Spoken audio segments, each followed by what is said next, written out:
बच्चों, आज मैं आपको मरीन इंश्योरेंस करवा रही हूँ। वैसे तो लास्ट क्लास में हम काफ़ी मरीन इंश्योरेंस का कर चुके थे, पर ज़्यादातर बच्चे नहीं थे क्लास में, तो मरीन इंश्योरेंस का थोड़ा सा आपको पहले ओवरव्यू दूंगी, फिर वही टॉपिक लेंगे जो रह गया था। ठीक है। सो मरीन इंश्योरेंस क्या है आपका? बेसिकली मरीन इंश्योरेंस है आपका समुद्र के थ्रू, भाई आपका सी के थ्रू जब आप चीज़ें लेते हैं या फिर मतलब बेचते हैं, आप सेल करते हैं या आप परचेज करते हैं, कोई भी चीज़ें आपकी सी के थ्रू, बोट्स के थ्रू आ रही हैं, यानी कि पानी से जब आपकी कोई भी चीज़ आ रही है वाटर के थ्रू, ठीक है, तो उस चीज़ पे अगर कोई भी रिस्क होता है तो उसको आप बोलते हैं मरीन इंश्योरेंस। ठीक है, भाई मरीन रिस्क होता है वो, उसको कवर करने के लिए जो आपको क्लेम दिया जाता है वो आपका मरीन इंश्योरेंस होता है। सो मरीन इंश्योरेंस का क्या मतलब होता है?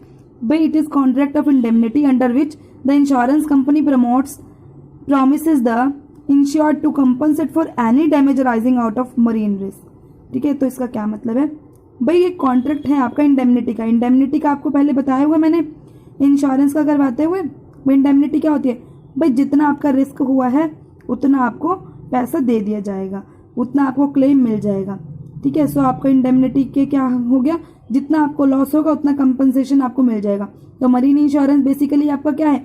भाई मरीन रिस्क की वजह से, यानी कि पानी में कोई भी अगर रिस्क हो जाता है, भाई आपका शिप डूब जाता है या फिर आपका सामान खराब हो जाता है, टूट जाता है, चोरी हो जाता है, जल जाता है या कुछ भी है, तो मरीन रिस्क, भाई पानी के थ्रू आने वाली कोई भी चीज़ को आप नुकसान होता है तो वो मरीन रिस्क होता है। तो मरीन रिस्क की वजह से अगर आपको कोई भी डैमेज हुआ है तो आपका जो क्लेम बनता है, आपकी चीज़ की जो कीमत है वो आपको दे दी जाएगी। तो इसमें क्या करते हैं, इंश्योरेंस कंपनी क्या करेगी, आपसे एक फिक्स्ड प्रीमियम आपसे ले लेगी और उसके बदले आपको क्या देगी, आपसे प्रॉमिस करेगी भी अगर कोई भी मरीन रिस्क की वजह से आपको कोई भी लॉस देखना पड़ता है, आपका कोई भी लॉस होता है, तो उसके लिए आपको कंपनसेशन दे दिया जाएगा। आफ्टर दैट आपकी डेफिनेशन आ जाती है इसमें।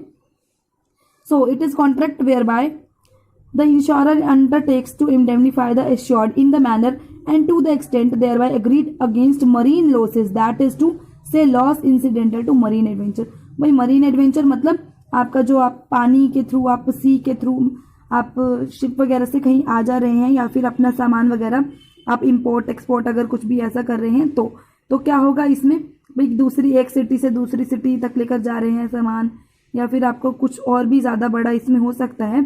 ठीक है, सो एक ये कैसा कॉन्ट्रैक्ट है? मरीन इंश्योरेंस का एक ऐसा कॉन्ट्रैक्ट है जिसके अंदर आपका जो इंश्योरर है वो क्या लेता है, वो एक प्रॉमिस करता है आपसे, वो भाई आपको इंडेमनिफाई करने का, आपको रिस्क के लिए आपको कवरेज देने का वो प्रॉमिस करता है, आपको वो एश्योर करता है कि आपको पैसा दे दिया जाएगा। एंड टू द एक्सटेंट, भाई कितना? टू द एक्सटेंट का मतलब है कितना? भाई उतना जितना आपको लॉस हुआ है। ठीक है, तो जितना आपका लॉस हुआ है उतना आपको लॉस दे दिया जाएगा, वो होता है आपका मरीन इंश्योरेंस। ठीक है, so the business of effecting contracts of insurance upon the vessels any description including cargo, freights and other interest which may be legally insured. ठीक है, भाई आपकी कोई भी चीज़ें होती हैं जो आने जाने वाले, भाई कार्गो आपकी वो नॉर्मली आपके गुड्स हैं जो कि सी के थ्रू ले जाए जाते हैं। ठीक है, उसके बाद आपका फ्रेट वगैरह जो उस पर किराया लगता है वो, ठीक है, ये सब आपके मरीन इंश्योरेंस से रिलेटेड टर्म्स होती हैं। उसके बाद है आपका subject matter of marine insurance. भाई इसका ये पेज नंबर बच्चे आपका 222 है। ठीक है, आप देख सकते हैं भाई 221 से हमने मरीन इंश्योरेंस को स्टार्ट किया है। अब सब्जेक्ट मैटर का थोड़ा सा ओवरव्यू दे रही हूँ आपको। भाई इसमें क्या क्या है शॉर्ट में बताऊंगी। भाई कार्गो क्योंकि हम इसको बहुत एक्सप्लेन में जब कर चुके हैं अपनी क्लास में। बच्चे क्लासेस सभी अटेंड किया करो, आप ही के लिए क्लासेस हैं, हमारे लिए नहीं है ये। ओके, सो कार्गो इंश्योरेंस क्या है? कार्गो का मतलब क्या है? कार्गो का मतलब है जो गुड्स हैं, जो मरीन शिप्स में, जो आपके समुद्री जो जहाज हैं, इनके थ्रू जो आपके गुड्स वगैरह आ रहे हैं या फिर जा रहे हैं, उनको आप बोलते हैं कार्गो। ठीक है, उसके बाद क्या है? वॉयज क्या होता है बेटे? ये देखो, वॉयज का क्या मतलब है? वॉयज का मतलब है आपका वो टाइम पीरियड जिसके बीच में आपका जो गुड्स हैं वो शिप में है, या फिर आपका एक डेस्टिनेशन से, बेसिकली देखा जाए तो एक डेस्टिनेशन से दूसरी डेस्टिनेशन तक जाने में कितना टाइम लगता है सी को, वो टाइम पीरियड आपका वॉयज है। ठीक है, तो उस वॉयज के पीरियड में कोई भी लॉस नहीं होना चाहिए, और अगर होता है कोई भी रिस्क आपको झेलना पड़ता है, जैसे कोई वार हो गई उधर बीच में, या फिर भाई कोई युद्ध छिड़ गया और आपके समुद्र वहां से जा रहे थे और उनको कोई ना कोई लॉस हो गया, या फिर आग लग गई, चोरी हो गया सामान, या फिर दुश्मनों की तरफ से कोई ना कोई अटैक हो गया, समुद्री अटैक टाइप हो गया समथिंग। तो ऐसे केसेस में जो अगर आपको लॉस झेलना पड़ता है कोई भी, तो उसके लिए आपको कंपनसेशन दे दिया जाएगा, ठीक है। और ऐसे केसेस में क्या होगा, मरीन इंश्योरेंस एक ऐसा इंश्योरेंस है जिसमें कंपनी सिर्फ और सिर्फ आपकी कॉस्ट नहीं बियर करती, आपके थोड़े बहुत प्रॉफिट भी बियर करती है। भाई वो कॉस्ट जितने का आपका गुड्स थे, इसमें वो कॉस्ट भी मिलेगी आपको, और साथ में दूसरी कॉस्ट क्या मिलेगी, दूसरी जो है वो क्या अमाउंट मिलेगा आपको, प्रॉफिट। भाई थोड़ा बहुत आपको प्रॉफिट ऐड ऑन करने के बाद मिलेगा, ठीक है। उसके बाद आपका हल इंश्योरेंस। हल बच्चे, हल मीन्स योर शिप हेयर। तो शिप, ऐसा भी तो हो सकता है गुड्स के साथ साथ हमने शिप का भी इंश्योरेंस करवाया हो, तो जब हम शिप का भी इंश्योरेंस करवा लेते हैं तो उसको बोलते हैं हल इंश्योरेंस, ठीक है। और हल का जो मतलब जो शिप का इंश्योरेंस है, ये किसी स्पेसिफिक वॉयज यानी कि एक स्पेसिफिक टाइम पीरियड के लिए भी हो सकता है, या फिर एक फिक्स पीरियड, भाई 1 ईयर जैसे, क्योंकि जनरल इंश्योरेंस है मरीन इंश्योरेंस, और जनरल इंश्योरेंस मैक्सिमम 1 ईयर के लिए किया जाता है। सो इसके लिए क्या होगा, या तो 1 ईयर या फिर कोई स्पेसिफिक वॉयज, भाई 15 दिन में या 1 महीने में आपकी वो चीज़ पहुंचती है दूसरे डेस्टिनेशन तक, तो उसके लिए वो एक वॉयज पीरियड हो जाएगा, भाई इतने पीरियड के अंदर मेरा सामान वहाँ पे अच्छे से पहुंच जाना चाहिए, तो वो आपका एक इंश्योरेंस कहलाता है। उसके बाद आपका फ्रेट इंश्योरेंस। बच्चे शिपिंग कंपनी क्या करती हैं, आपसे फ्रेट लेती हैं, भाई हैवी फ्रेट लगता है, शिपिंग चार्जेस जो है बहुत हैवी रहते हैं। भाई आप उनका कोई ना कोई स्पेस अगर आप ऑक्यूपाई कर रहे हैं पूरे शिप का, तो आपको कोई ना कोई किराया तो देना पड़ेगा। भाई आपके जो गुड्स हैं, आपने कुछ गुड्स अगर इंपोर्ट करवाए हैं, या फिर कुछ भी अगर आप किसी और को भेज रहे हैं, सेल कर रहे हैं आप दूसरे सिटीज़ वगैरह में, दूसरे कहीं पे भी आप भेज रहे हैं, दूसरी जगह पे, एक जगह से दूसरी जगह आप सामान भेज रहे हैं, तो क्या होगा, उन पर किराया लगेगा, भाड़ा लगेगा ना, फ्रेट। तो फ्रेट के जो चार्जेस होंगे वो जो है वो कौन देगा, भाई मान लो आपके गुड्स जो हैं एक डेस्टिनेशन से दूसरी डेस्टिनेशन तक नहीं पहुंचे, तो इन दिस केस क्या होगा, वो फ्रेट आप नहीं दोगे, तो वो फ्रेट देगा कौन, वो फ्रेट देगी आपकी इंश्योरेंस कंपनी, ठीक है। तो ज्यादातर क्या किया जाता है, एक एग्रीमेंट बनाया जाता है भाई शिपिंग कंपनी में और ऑनर्स ऑफ द गुड्स में, भाई जिसके गुड्स हैं वो और शिपिंग कंपनी क्या एक बनाती है, वो क्या इधर एक कॉन्ट्रैक्ट क्या एग्रीमेंट बनाती है वो, कि फ्रेट आपको तभी पे किया जाएगा शिपिंग कंपनीज को अगर गुड्स जो है वो सही से डेस्टिनेशन तक पहुंच जाते हैं। अगर डेस्टिनेशन पॉइंट तक गुड्स आराम से पहुंच जाते हैं तो आपको मिल जाएगा भाई शिपिंग कंपनी को जो फ्रेट है। नहीं पहुंचता है तो शिपिंग कंपनी को फ्रेट कौन देगा, वो इंश्योरेंस कंपनी क्लेम देगी, ठीक है। आफ्टर दैट है कि मान लो कोई गुड्स आपके खराब हो जाते हैं ट्रांजिट में, भाई लाने ले जाने में कोई गुड्स आपके खराब हो गए हैं, कुछ हो गया, तो भाई ऑनर क्या कहेगा, भाई मेरे गुड्स तो खराब हो गए, भाई अच्छे से मेरे गुड्स तो पहुंचे नहीं डेस्टिनेशन तक, तो मैं फ्रेट नहीं दूंगा। तो ऐसी कंपनी में फ्रेट कौन देगा, cargo company gets the freight insured, ठीक है। तो इसलिए जो गुड्स वाली जो कंपनी है वो फ्रेट का इंश्योरेंस करवा लेती है।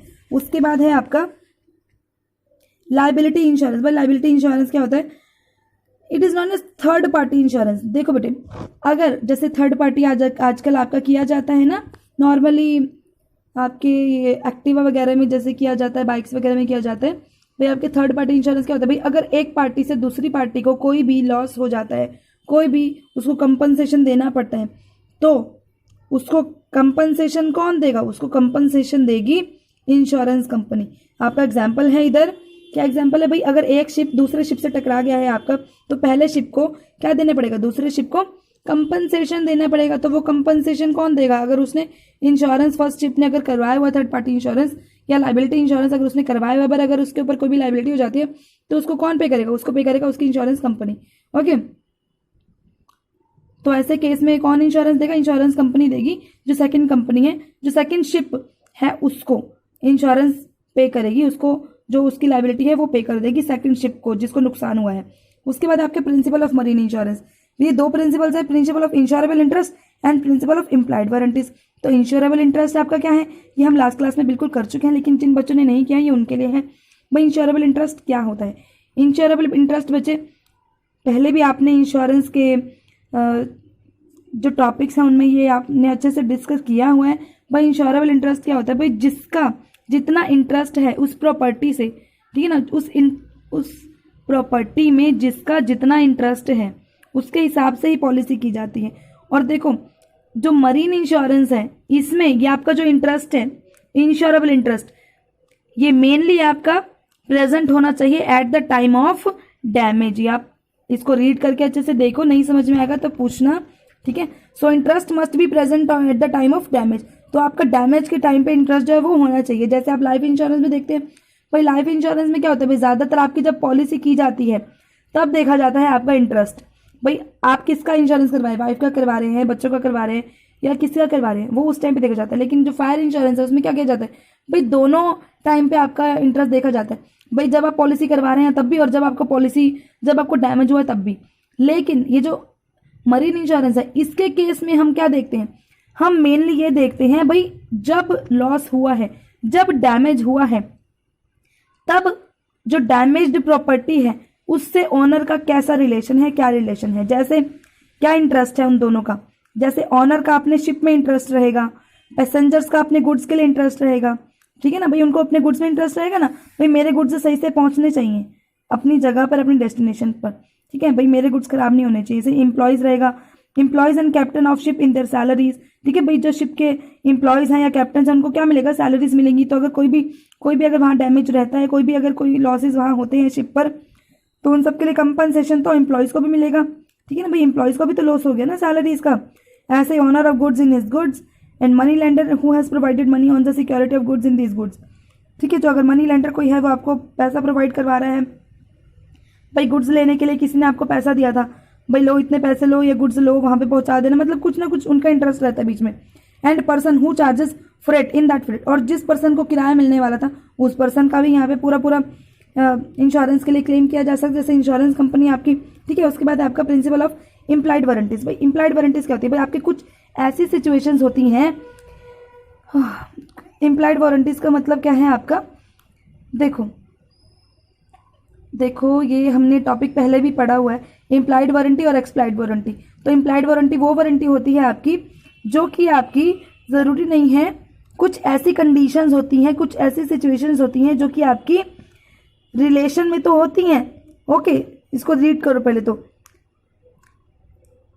यानी कि अगर इन्हें लिखा जाए तो भी और अगर इन्हें ना लिखा जाए कॉन्ट्रैक्ट में तब भी इनको फॉलो करना ही करना पड़ेगा। जैसे कि there are certain facts related with contract which need not to be explain clearly and specifically. कुछ ऐसे फैक्ट्स होते हैं भाई जिन्हें आप कॉन्ट्रैक्ट में नहीं भी लिखेंगे तो भी वो ऑब्वियस होते हैं, ठीक है। जैसे कि आप आगे भी देखेंगे, even in the absence of such clarity और specification their existence is accepted.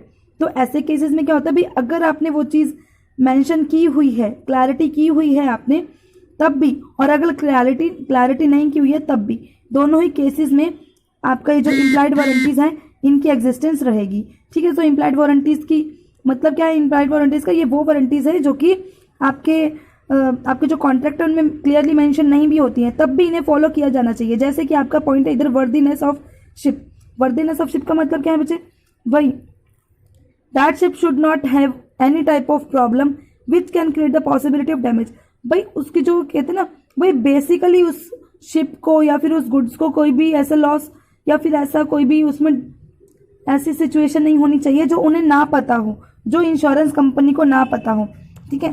जैसे आपका which can create possibility of damage, भाई अगर आपने कोई ऐसा रिस्क लिया है जिसकी वजह से डैमेज हो सकता है तो प्लीज़ आपने ऐसा कुछ भी नहीं करना है, ठीक है। सो वर्दीनेस ऑफ शिप का क्या मतलब है, भाई अगर शिप आपका पहले से ही डैमेज्ड था, कहीं से शिप आपने रिपेयर करा रखा था, ठीक है, यानी कि एक बार टूट चुका है वो, उसके दोबारा टूटने के चांसेस हैं, ठीक है। एक बार थोड़ा बहुत वो डूब चुका है हल्का फुल्का और तब आपने उसको बचा लिया था, कुछ भी आपने रिपेयरिंग जैसे मर्जी उसकी कर ली थी, लेकिन अब एक टाइम पे अगर वो फिर से टूट जाता है, उसकी रिपेयरिंग नहीं हो पाती है, तो क्या होगा, जो लॉस होगा, ठीक है ना।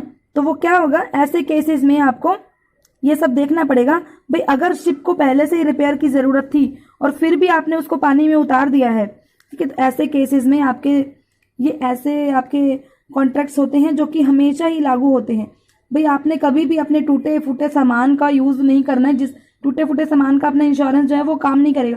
अगर आपके गुड्स पहले से ही डैमेज्ड थे थोड़े बहुत, तो आप ऐसे कैसे कह सकते हैं भाई अब डैमेज हो गए और अब इंश्योरेंस क्लेम चाहिए हमको, ठीक है। उसके बाद है आपका नॉन डेविएशन ऑफ शिप। भाई जैसे शिप के जो रूट्स होते हैं वो प्री फिक्स्ड रहते हैं। भाई शिप के शिप ने कौन से रास्ते से जाना है, कौन से रास्ते से आना है, ये सब चीज़ें पहले से ही प्री डिसाइडेड होती हैं, प्री फिक्स्ड होती हैं। लेकिन इंश्योरेंस कंपनी क्या कहती है, तो insurance company can easily assume that ship will follow no other route. तो ऐसे देखा जाता है भाई यही रूट जो है, यही रूट शिप फॉलो करेगा, इसके अलावा कोई और रूट शिप नहीं फॉलो करेगा। लेकिन किस केसेस में इसको सही माना जाता है, भाई ऐसा हो सकता है भाई कभी ऐसी कोई सिचुएशन आ जाती है, कैसी सिचुएशन, जैसे इफ़ इट इज़ रिक्वायर्ड, अगर आपको कोई और रूट लेना पड़ता है, मान लो अगर कैप्टन को जो चला रहे हैं शिप को, अगर उन्हें कोई और रूट लेना पड़ता है, तो इन दैट केस क्या होगा, कभी ये सिचुएशंस हो सकती हैं भाई अगर ज़रूरी था इंश्योर्ड गुड्स को बचाने के लिए, ठीक है भाई, जिन गुड्स का इंश्योरेंस करवाया हुआ है, अगर रूट हमने इसीलिए चेंज किया है ताकि हम उन गुड्स को बचा सके, तो in that case okay, in that case इसको सही माना जाएगा और क्लेम दे दिया जाएगा। So if it is required for saving the lives on the ship, अगर किसी शिप के ऊपर जो लोग हैं, वो जो ट्रैवल कर रहे हैं, उनकी लाइफ को बचाने के लिए अगर जो ड्राइवर्स हैं उनको कोई भी शिप का रूट चेंज करना पड़ता है, तो यहाँ पे उसको सही माना जाता है। इसके अलावा if deviation of ship can not be controlled by the captain of the ship, अगर जो शिप के है उसको कंट्रोल ही नहीं किया जा सका कैप्टन के द्वारा, तो कैप्टन इसमें क्या कर सकते हैं, ठीक है। और या फिर अगर किसी पैसेंजर को जल्दी से जल्दी मेडिकल फैसिलिटी की ज़रूरत थी, तो ऐसे केसेस में, ये ऐसे केसेस होते हैं बेटे जहाँ पे आपके कॉन्ट्रैक्ट्स में ये नहीं भी लिखा हुआ, कॉन्ट्रैक्ट में लिखा हुआ है प्री फिक्स्ड, आपके जो प्री फिक्स्ड जो रूट है आपने वहीं से जाना, लेकिन अगर किसी कंडीशन में आप प्री फिक्स्ड रूट से नहीं जा पाते हैं और आपका दूसरे रूट अपनाने पड़ते हैं, तो इन दैट केस आपके लिए ये सारी सिचुएशंस होती हैं, ठीक है। सो ऐसे केसेस में भी अगर कोई लॉस होता है तो उसके लिए आपको कंपनसेशन दिया जाता है। तो ये आपकी प्रिंसिपल्स रहती हैं भैया, ये सबसे ज़्यादा ज़रूरी है आपके मरीन इंश्योरेंस में। उसके बाद है आपका इधर लीगैलिटी ऑफ वेंचर, ठीक है भाई, वेंचर की लीगैलिटी क्या है, ठीक है। वॉयज क्या था बेटा, आपका जो टाइम पीरियड था भाई, एक आपके टास्क को कंप्लीट करने के लिए जितना टाइम लगता है, या फिर एक आपके पूरे, so it means time taken to complete task on time और गुड्स टू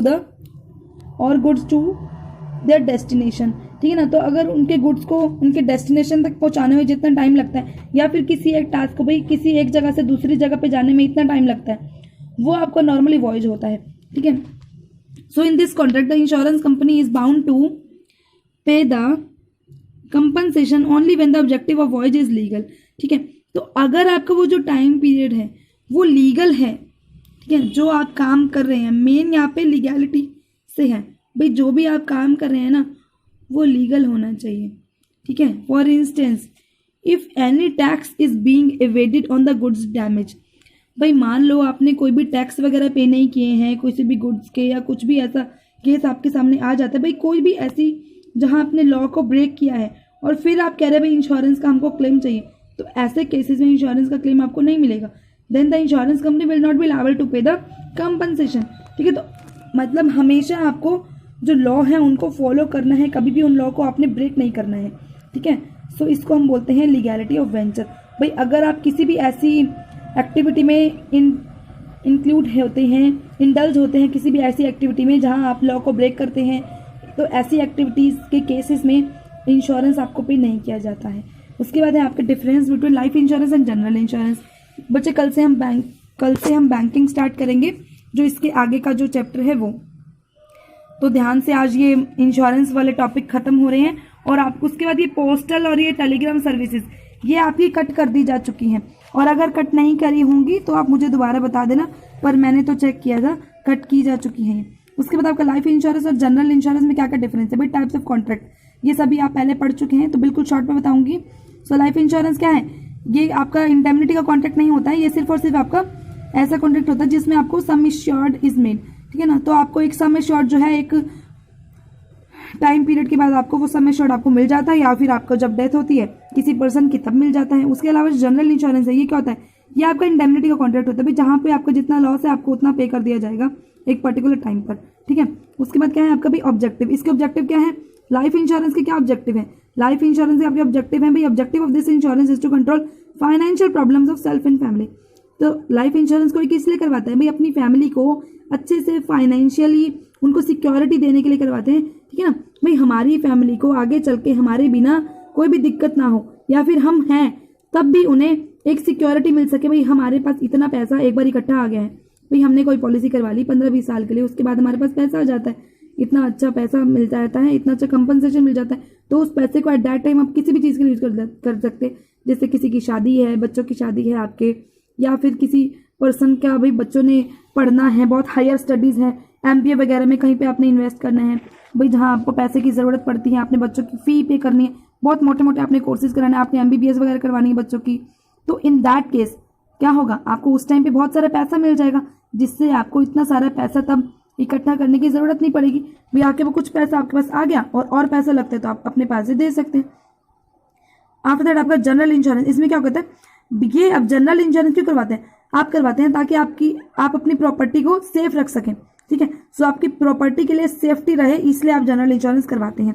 उसके अलावा है आपका लिमिट ऑफ अमाउंट, इसके लिए लाइफ इंश्योरेंस के लिए आपका कोई भी लिमिट ऑफ अमाउंट नहीं होता, तो क्योंकि बहुत महंगी पॉलिसीज हैं भाई लाइफ इंश्योरेंस में। तो उसके अलावा ये जो आपकी जनरल इंश्योरेंस होती है, इसमें आप कितने अमाउंट तक की ले सकते हैं इंश्योरेंस, जितने की आपकी प्रॉपर्टी है, ठीक है भाई। अब अगर आपकी 2 लाख की प्रॉपर्टी है, आपका 5 लाख का हाउस है, तो आप सिर्फ 5 लाख तक का ही ले पाएंगे ना, ठीक है ना, उससे ऊपर का नहीं ले पाएंगे, ठीक है। उसके बाद है आपका प्रिंसिपल ऑफ सब्रोगेशन। सब्रोगेशन का मतलब मैंने आपको बताया था भाई सौंप देना, मतलब लाइफ इंश्योरेंस के केस में तो ऐसा कुछ होता ही नहीं है भाई, हम क्या सौंपेंगे, अगर बंदा ही नहीं रहेगा तो हम क्या सौंपेंगे, ठीक है। लेकिन अगर आप जनरल इंश्योरेंस की बात करते हैं तो इन दैट केस जो भी उसकी सब्रोगेशन प्रिंसिपल का क्या मतलब था भाई, जो भी आपकी प्रॉपर्टी, अगर आपने प्रॉपर्टी के क्लेम ले लिया है भाई, अगर आपका हाउस था जल गया है, आपने उसके लिए कोई भी क्लेम ले लिया है, और अब आपको क्या करना पड़ेगा, वो जला हुआ हाउस है, आप उससे कोई भी अपनी इनकम नहीं जनरेट कर सके भाई। आप सोचे भाई जो जला हुआ आपका फर्नीचर है, जो जला हुआ लोहा है, आप उसको बेच के पैसे कमा लेंगे, ऐसा कुछ नहीं हो सकता इनके केसेस में, ठीक है। सो जनरल इंश्योरेंस में वो चीज़ें आपको सौंपनी पड़ती है। अगर आप उनसे पैसा ले रहे हैं तो क्या करेंगे आप,